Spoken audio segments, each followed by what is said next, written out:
This is the Hermetic Hour for Thursday, February 6th, 2025, featuring a dramatic reading of chapters 7, 8, and 9 of The Tomb of Prester John, a magical adventure novel by Hermetic Hour host Poke Runyon.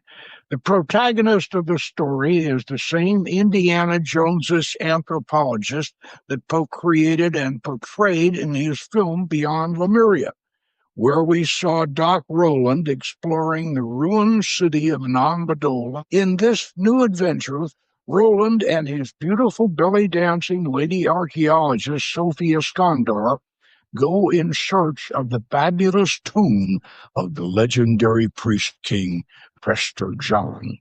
They have a 12th century letter written by Prester John to Emperor Frederick Barbarossa and an antique magic lantern to decode the script.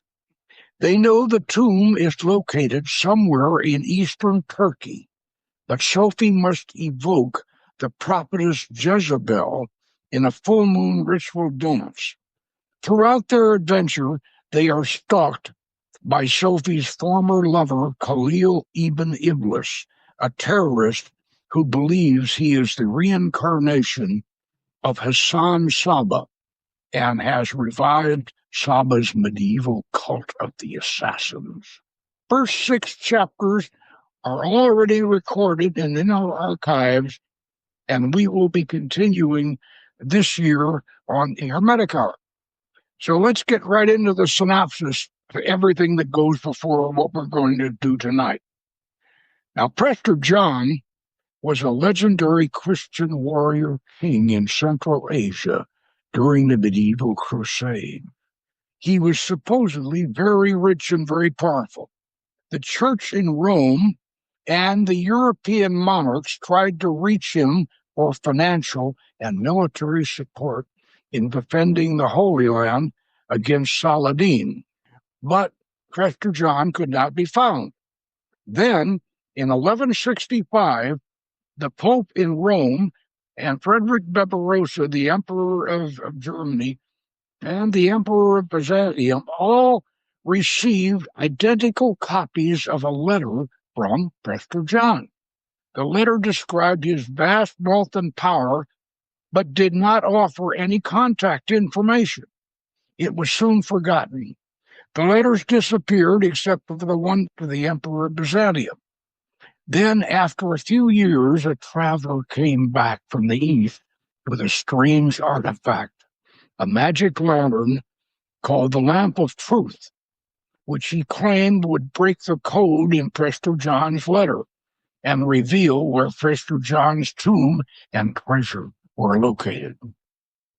Now, Doc Roland, Professor Marion Roland, received the Lamp of Truth in the mail from Professor Sophie Iskandar in Beirut, Lebanon, as she purchased it from a private collector with a Mythtech credit card. Now, Mythtech is an NGO that she and Doc Roland have been working with to find Prester John's tomb.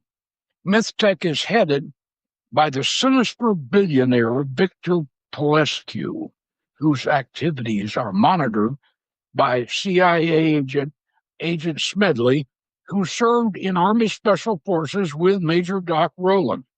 Roland shows the Lamp of Truth to Pelescu and Smedley. Sophie, using Russian research, has discovered that the real historical Prester John was not a Central Asian Khan, as they had previously believed, but an Armenian, and his tomb would be located in ancient Armenia of Anatolia. That's ancient Turkey. She wants to go to Germany first to check out the surviving copy of the letter and how the lamp may be used to decode it. Then on to Theatria in Anatolia, where she will try to magically channel Jezebel from the Book of Revelation. Sophie is a mystical dancer who believes she may be the reincarnation of Mary Magdalene, and who may also have been the New Testament's Jezebel. Doc Roland is not sure of the value of this, but this is basically her project, so he will go along with her magical dance. He is, however, very concerned about her former boyfriend, Khalil Wallahabi, a Persian ballet dancer who believes he is the reincarnation of Hassan Sabbah, the Lord of the Assassins. He has revived the ancient medieval assassins cult, which MythTech also supports. Khalil is stalking Sophie, but Palescu assures them that he will not interfere with their expedition. Victor Palescu, who is the master villain of our story, is presented in a reflective series of flashbacks as he recalls his childhood and coming of age. He was an Orthodox Romanian Jewish family, born Isaac Jarogan in 1930s Bucharest.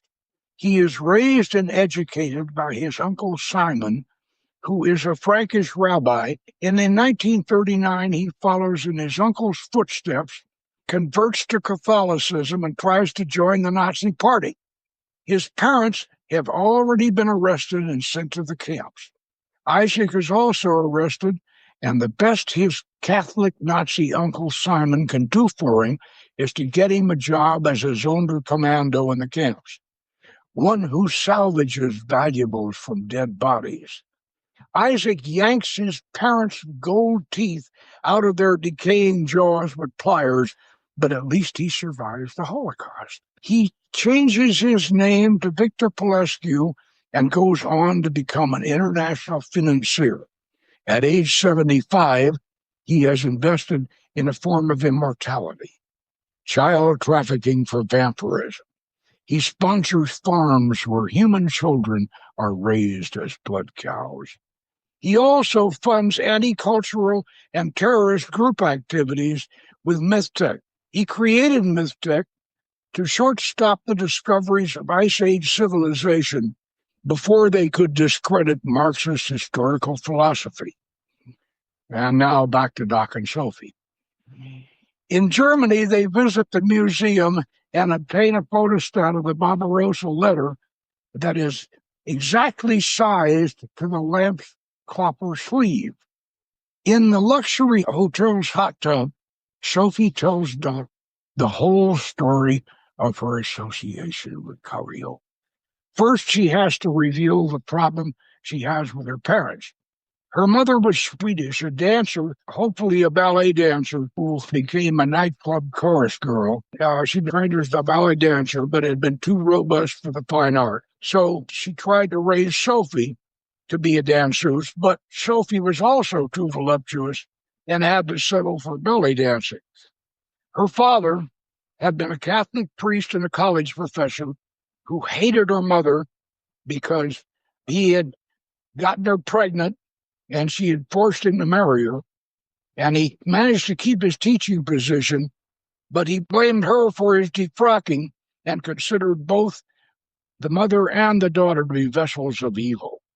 His academic passion was anti-Gnosticism, and he imposed a study of heresy on Sophie, which nurtured her academic interest and eventually turned her to Aleister Crowley. As a teenager in Beirut, she met Khalil. He had been studying ballet in Tehran, Iran, and he was an excellent dancer and the young star of the National Dance Academy until the Islamic Revolution shut it down. He and his parents then moved to Lebanon, where he met Sophie. They were soon dancing together and reading Sufi poetry. When they were both ready for college, they both became exchange students to the United States, attending the University of California at Berkeley. They soon succumbed to the drug culture and joined a Crowley cult. Sophie tattooed magic symbols from her neck to her crotch and worked as a dancer in a strip club. She and Khalil developed a dancing sex magic ritual. Khalil became the master of their magical lodge under a nationwide affiliation. But when the other lodges were raided for illegal drugs, the national headquarters in Texas demanded that all lodges forbid drug use. Khalil and Sophie were both multi-substance addicts by this time, and they resigned from the National Crowley Lodge to found their own magical group. Khalil had become an Ismaili and imagined himself as the reincarnation of Hassan Sabbah, the old man of the mountains, lord of the assassins. He began recruiting Palestinians for his own cult of assassins, getting Sophie to help him initiate them. She was to act as the courtesan in paradise for the initiate, while Khalil sodomized him to enforce his oath. But the first time they staged the rite, Sophie's early Christian convent schooling rose up and she flung both men off of her body in a violent fit of rage. The shock of the experience precipitated a total change of lifestyle, a return to Christianity, although in a mystic Gnostic dimension, and a complete recovery from substance addiction. She transferred to Stanford for graduate school in anthropology, and that is where she met Doc Roland. That's quite a story, Doc said, but I already knew the gist of it. The agency has quite a dossier on you, but I appreciate your side of it. She went on to tell him that as a result of this, she had become a visionary. The holy angels had told her that the prophetess Jezebel in Thyatira in Anatolia was Mary Magdalene, and that she could be channeled in a full moon dance with the lamp of truth in the catacombs under the ruins of the old church. The lamp would project points of light on her tattoos. You'll dance nude, Doc said. Of course, she replied. Sounds like fun, Doc observed. They were both still in the hot tub. And the next morning they were off to Istanbul, where they met Major Roland's old NATO comrade-in-arms, Colonel Nuri Rinda, now of the Turkish National Police Force. Rinda gave them transportation to Aksar, the town nearest to ancient Thyatira, and got them into the Phaeton Hotel. He arranged for them to have a guide in the catacombs, a young anthropology student serving as an intern at the local museum. Next morning, Doc and Sophie set out for the museum, linked up with a guide, a young woman whom Sophie quickly bonded with. She led them down into the catacombs where Jezebel had preached and prophesied. The Turkish girl had noticed Sophie's crescent moon earrings. Before she left to return to work at the museum, Sophie gave her earrings to the young intern. They went on through the catacombs, discovering the tomb of the Bishop of Thyatira. His mummified phallus fascinated Sophie, and Doc began to worry about necromancy. They made it on to the skylit chamber where Sophie wanted to do her moon dance. They set up the lamp of truth and the tape deck with her music and started into the dance. The light patterns from the lamp played across her oil-slick, vividly decorated anatomy. Doc tried to spot significant associations, but the overall effect was too distracting. Suddenly, a deafening burst of machine gun fire froze Sophie like a statue. Debris fell from the ceiling. Doc reached for his gun, but it was too late. A squad of terrorists had the drop on them. They quickly disarmed him and thumb-cuffed him. They grabbed Sophie and threw her on the dirt floor.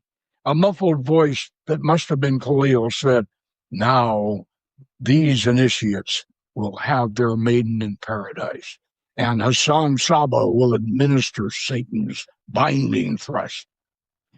But before any of them could zip down their pants, a flashbang grenade exploded, and a squad of Colonel Renda's military police began rappelling down through the skylight. Now that concludes the synopsis, and that brings us right up to Chapter 7, for which we will continue. Chapter 7, The Revelations of Jezebel. A little preliminary poetry. For in and out, above, about, below, 'tis nothing but a magic shadow show, played in a box whose candle is the sun, round which we phantom figures come and go. Once settled back in the hotel, Doc fixed them a drink of single malt scotch on the rocks. The Phaeton catered to European clientele. while Sophie took a shower. She emerged from the bathroom still damp in a white terry cloth robe and sat down beside him on the divan. "I hope I didn't wash away all my visions. I can't remember anything," she said. "We may have to do it all over again if Colonel Rendo will provide security." "We'd be pushing our luck. Did you see the look on his face when he saw your body art?" "I was joking about summoning demons, but he wasn't. No, your visions are still there. We'll recover them with hypnosis."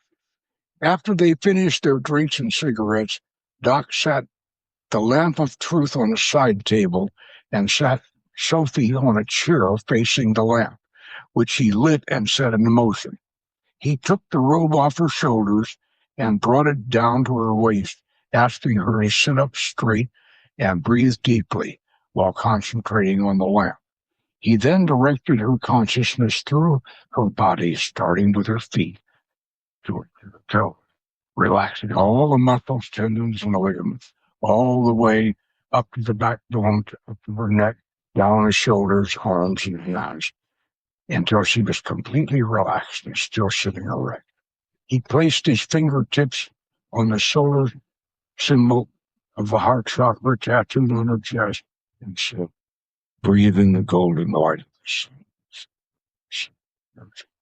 He moved his fingertips down to her solar plexus, saying, "Now move that golden energy down to the Venus center and the sphere of nature, and then down to the sphere of Mercury." His fingers just above her navel, then down to the lunar sphere in memory where the visions are recorded. His fingers stopped just above her sex, for this mesmeristic technique did not involve sexual stimulation. "Sophie, are you in your soul?" he asked. "Yes," she. "Can you recall your visions from the catacombs?" "Yes," she replied. "What did you learn?" "I learned that I was responsible for my Lord's death on the cross." "Who told you that?" Simon Magus," she blurted out. "Explain that to me. I don't understand." She was shivering. She was obviously painful for her, and Doc wondered if he ought to release her from his request, but she bravely continued. "Simon and Jesus were good friends. They had been fellow students in Alexandria. Simon helped Jesus carry his cross that day, and Simon had asked him, 'Why are you letting them do this to you? You have the seventh power. You are a more powerful magician than I could ever be. Why are you letting them do it?' Oh, my Lord, Jesus answered, 'I gave up the seventh power so that we could have a child. Mary wanted an heir, and I thought Father El would be pleased, but I forgot that my Father in heaven is not the God of the Jews. They have no afterlife. They do, but they don't know it,' Simon said. 'Yahweh the demiurge keeps them enslaved lifetime after lifetime.' 'Don't make my mistake, Simon,' Jesus told him. 'Don't ever give up the seventh power.' And this is what Simon reported to me, and I was determined to teach this as the inner secret of the sacred marriage only for the pneumatics of the Christian faith." Sophie slumped in her chair, and Doc decided to bring her out to France. This was enough for one night. The other visions were still there and could be unlocked later, and he wanted to see if his own inspiration about the lamp was valid. When she recovered, he explained to her that he had had his own inspiration during her dance about the lamp of truth that he wanted to check out. "Get out our photostat of Prester John's letter and spread it out on the table," he asked her. And while she was doing that, he set about dismantling the lamp, removing the perforated copper cylinder. He was very careful. He pried it open and spread it out. He used a thick telephone directory to weight it down and press it flat, revealing a rectangle of exactly the same dimensions as Prester John's letter. "Voila," Doc exclaimed. The series of words were clearly delineated in the pattern of slots that had been cut in the copper sheet. "The lamp of truth has yielded its secret. Now all we have to do is translate it," Doc said. Sophie moved in close. Her robe hung open. Enough work for tonight. It's playtime, she purred. And chapter 8, the plot thickens. And we have preliminary poetry on that one, too. 'Tis all a checkerboard of nights and days, where destiny with men for pieces plays. Hither and thither moves and tricks and sways, one by one back to him. Doc Roland had been an adventurer long enough to appreciate the kind of women who like to hang out with adventurers. Like the men they bonded with, the closer they got to death, the more alive they felt, and the hotter they became sexually. It was 4 a.m. before they finally got to sleep. At 8 a.m, they were awakened by the telephone. It was Colonel Renda. Have you cracked the code? Not yet, Doc growled. We've been celebrating. Celebrating what? Being alive. I'll pick you up at noon for lunch. Roger that, Doc growled again. Are we going to share any more intel with him? Sophie mumbled. Well, maybe with him, not with this town bull. Will you make coffee? If you give me a kiss, she purred. Doc looked up and down at her in the loose robe while she looked up at him. Get up and make coffee, Yes, sir, she said and saluted. After coffee and the last of the baklava, they got to work. Once the registration marks on the corner of Prester John's letter were lined up at the corners of the lamp of truth, Truth's copper sleeve, the Latin words of the coded message showed up in rectangular slots. In cavernous sub exphresia sancti Gregori Iosaurus Prestoris Johannes. The sequence translated thus. In caverns beneath the Church of St. Gregory lies the treasure of Prester John. Where is the Church of St. Gregory? Sophie wondered. In Cappadocia, and much of it that is underground, Roland observed. Now, how much of this do we share with Colonel Renda? Sophie wondered. Good question, Doc said. We have to get that gold out of Turkey, but we have to find it first, and we may need his help, especially his protection. Turkey does belong to NATO. They are in our side, she mused. Well, I'm not sure what our side is anymore, Doc offered. Our MythTech is an NGO, but the CIA doesn't run it. Polescu does, and he also runs her boyfriend Khalil, and God knows what else. Renda said he had a cookie on that girl Leona, Sophie remembered. I hope she's still alive. Well, he'll be here in 10 minutes. There was a knock on the door. He's early, Doc said. Doc opened the door. Colonel Renda's scowling face boded ill. She's dead, drug overdose, he snarled. They drugged her and raped her to death, worse than Bashi Bazooks. He handed the earrings to Sophie. From your boyfriend, Ibn Iblis. He knew they were yours. Sophie closed her fist on the earrings. Her eyes welled with tears. She was so innocent, she murmured. So are we all, Renda observed, as he moved to the center of the room and put a large valise on the coffee table. He opened the case and erected a copper wire-wrapped tube topped with a copper sphere. Then he unbound a long power cord and found an outlet on the wall. He flipped a switch in the valise, and the unit began to hum and vibrate. He pointed his finger at the copper sphere, and an electric blue spark crackled to his fingertip. It's a Tesla coil, he informed, so we can have privacy. This room is bugged, and after they released Ibn Iblis, I don't trust Istanbul. Doc ground his teeth in rage. He didn't trust Istanbul either, and Khalil's people were on the loose, and he should have checked the room out the way he had been doing all along, but things were moving too fast. But that was never an excuse. Things always moved too fast. They could now talk safely over the angry whirring of Renda's device. I'm afraid we're compromised, Doc, reluctantly declared. How so, Renda said. Sophie and I decoded Prester John's letter, and I vocalized the location of the treasure. It's under the Church of St. Gregory in Cappadocia. Khalil is probably almost there by now, as his facial features twisted in a thought-provoking squint. Did the letter specify Cappadocia, he asked?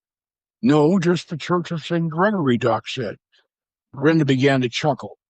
But the Church of St. Gregory is in Cappadocia, Doc insisted. A Church of St. Gregory is in Cappadocia, but the Church of St. Gregory is on the outskirts of Ani, the ancient capital of your Prester John. The church Prester John would have referred to in his letter? The very same, Colonel Renda replied, as his chuckle erupted into a laugh. Even Iblis is going to the wrong church. And to be certain Khalil really did have the wrong information, Renda conducted a thorough search of the rooms, finding a microphone transmitter in the telephone and another in the air conditioner. He disabled them and then unplugged his Tesla coil. The angry whirring sound stopped. The silence was therapeutic. You two can head on for St. Gregory's at Ani if you want to, said Colonel Renda, but I'm going to get a squad of my best men and spring the ambush that they'll be laying for us under St. Gregory's in Kuzert and Cappadocia. I've got a story settled this evening, Iblis. Doc Roland nodded in silent contemplation for a moment. A thin smile masked his thoughts. If there really was a treasure, they would have to get it out of Turkey, and Colonel Renda certainly would not and could not be involved in that. It would be better for them to go on ahead with the mission and let Renda deal with Khalil. But Doc Roland wanted Khalil ibn Iblis off their backs, and he planned to visit Cappadocia on the way to Ani, and he and Sophie would need to arrange for a vehicle and supplies to explore Ani. Ani was very near the eastern border of Armenia, and Akazar, where they were now, was only 30 miles from the Aegean Sea. It would be at least a 2-day drive from Akazar to Ani. I think we'd better push on ahead, Doc muttered, but we'll need some help. Can you supply us with a vehicle and supplies that we can drive cars with? I'll think about it, Colonel Renda muttered, but if you are going to cars, which is where Ani is, you'd better take the Eastern Express from Ankara. Rail is the only practical way to get there. Driving from here to there by car would be virtually impossible. Does the express pass by Cappadocia on the way east, Doc asked? Kuzart is a stop on their line east. 2-hour layover, as I recall. Good. You should have Khalil in custody by the time we get there. We'll check with you or your people when we go to Kuzart, Doc concluded. I'll have the vehicle, the gear, the supplies waiting for you when you arrive in cars, on the condition that you accept an official guide to monitor any archaeology you might be doing, Colonel Renda replied. Thanks, but a guide won't be necessary, Doc said. We like to work alone. Colonel Renda lifted his eyebrows. Hold on, Pilgrim. This isn't your Wild West. It's my Wild East. And we're having an archaeology gold rush here in Turkey these days. Ice Age artifacts are a national treasure. I don't care how spooky you two people are. Archaeology is the top line on your dossiers. And my job is protecting national interests. So you'll be assigned an official guide. Why so paranoid, Nuri? Doc asked in a sympathetic tone. Nuri Renda glanced down and then looked up at Doc Roland from under black beetling brows. The underground cities of Cappadocia, he began, were only recently renovated by Christians. The original tunnels are older than Göbekli Tepe. Ice Age, Doc said. Yeah, we're keeping the lid on it, Renda admitted. I sympathize with Zawi Hawass down in Egypt. You know he won't let anybody dig under the Sphinx. Religion, Doc grunted. Come on, don't get bigoted on me, Doc. Islam has more antediluvian tradition than Christianity. The problem is Marxism. Yeah, Marxism and Islam, Doc growled at him. Sophie stuck between them. Take it easy, Doc. We're guests in Nuri's country. And besides that, remember our beloved Holy Father, the Pope, is a Marxist. And most of your Anglo-Saxon anthropologists are Marxists too, Renda added. Okay, I'll be a good boy. We're not hunting artifacts, Nuri. But we are seeking to authenticate the legendary Prester John as an Armenian priest king, in the early Middle Ages. I suppose this could have political ramifications. I know you Turks have issues with Armenia, but I understand you're working them out. Now, this Prester John thing could be a bargaining chip for you. Colonel Renda pulled his earlobe. This is almost word for word what your boss, Victor Polescu, told our prime minister. Then you will help us out with a vehicle and supplies. He nodded. They'll be waiting for you in cars, with your guide, who will report to me. He added, we'll make reservations for you at the Grand Ani Hotel. Fair enough, Doc agreed. The whomping of a helicopter shook the hotel room as Colonel Renda shouldered his kit bag. Come on, you two. I'll give you a ride to anchor in the train station. Chapter 9, Into a Strange World. Preliminary poetry. They say the lion and the lizard. We switch scene to MythTech headquarters, Wilshire Boulevard, Los Angeles. Victor Polescu rolled his Cuban cigar between his left thumb and forefinger as he fine-tuned his visual satellite transmission image with his left hand. The transmission was from Khalil Modal in Turkey. Polescu turned the dial delicately until the finely resolved image of the young man's face displayed the scar crawling like an angry centipede across his face in gruesome high definition. Progress report, Khalil, the puppet master demanded. With the satellite network, the delay was minimal. We failed at Theatria, but we know the next destination. It's the Church of St. Gregory in the underground catacombs under the city of Guzalar. We will get there before them and set a trap, but we'll need troglodyte support. I'll get you in touch with the Gnome King. It would be a pleasure to take Sophie alive and have my way with her.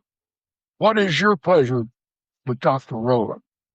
Well, it would be my pleasure to have him observe you taking your pleasure with Sophie, Polescu replied, following which we may discuss ingenious ways of disposing them both. I look forward to sharing the experience, Excellency, Khalil replied. I'm booking a flight to Istanbul, Polescu said, signing. And now we switch to the railway station in Ankara, Turkey. At the railway station in Ankara, Doc Roland and Sophie Iskandar boarded the streamlined Turkey Dogu Expressi, the Eastern Express, and settled into their sleeping compartment as the luxury train moved out of the station and on toward its first stop in Kirkcaldy. They were having a lunch there at Burek's, a meat and cheese pastry, and enjoying the scenery on the way to the next stop at Kayseri. They were beginning to see the mysterious natural stone pillars of Cappadocia. That's karst topography, Doc noted. We see the same thing in Central America. Not honeycombed like these, Sophie commented. No, the miners didn't live in them, Doc agreed. Do you really think Cappadocian underground cities are as old as Nuri says they are? Always. In the deeper levels, they could be. The Cappadocian area is karst, and humans have always liked to hide out in caves and improve them. Is Ani in a karst area? Well, I certainly hope it is, Doc said. By afternoon, they had reached Guzalyurt, and they pulled into the station, and Doc's cell phone played Yankee Doodle. We got him, Colonel Render's voice declared. I'm sending a vehicle for you with a Lieutenant Kamel. He'll bring you along to police headquarters. A young Turkish army officer waved to them as they stepped off the coach. Major Roland, he called, as he saluted and introduced himself as Lieutenant Enver Kamel, an MSU, Turkish Military Academy graduate. He wore camouflage battle dress and a blue-green beret. Lieutenant Kamel led them to a dun-colored armored personnel carrier, opened the hatch, and gestured them to enter.